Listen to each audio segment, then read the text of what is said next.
Welcome to Biology in Minutes. Today we'll be talking about water, or H2O. So in this video, we're going to be going over water's unique properties and why it's so important. So first off, water is polar. What is polar? So over here we have a molecule of water, an oxygen atom, and two hydrogen atoms.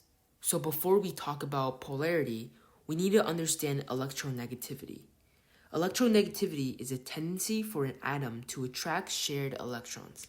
Oxygen has a covalent bond with one hydrogen and another covalent bond with another hydrogen.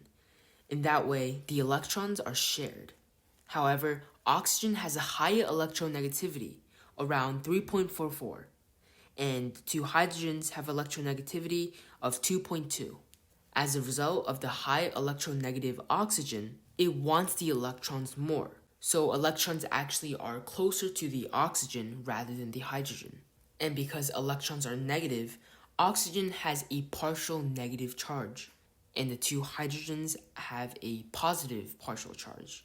This is polarity. The opposite charged hydrogen and oxygen makes water polar. The first property of water is adhesion and cohesion. Adhesion is water molecules sticking to other substances, while cohesion is water molecules sticking to itself. This is especially important in water transport in plants. The strong cohesion and adhesion properties actually allow water to go against gravity and go from the root to the leaves. The second property of water is its high specific heat. Specific heat is the heat that must be absorbed or lost for 1 gram of a substance to change by 1 degree Celsius. This high specific heat is because of water's hydrogen bonding. This is important because it limits extreme fluctuations in water temperature and moderates air temperature. This is why in cities closer to the water or the ocean, it's much more moderate and the temperature is a lot better. Summers are not that hot and winters aren't too cold. The third property of water is its evaporative cooling. This is similar to specific heat. Water has a high heat of vaporization, or it takes high heat to vaporize. Because of water's high heat of vaporization, it creates a cooling effect, and it actually prevents animals from overheating.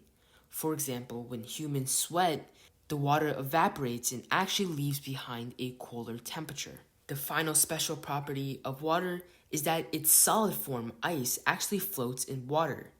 Another way you can say this is that the solid or the ice is less dense than water or the liquid. Ice floating prevents oceans from freezing and it allows life to exist under ice. However, with global warming, polar bears, for example, are losing a place to hunt because they hunt on the ice and the ice is actually melting. So, this is why water is extremely important. Thanks for watching.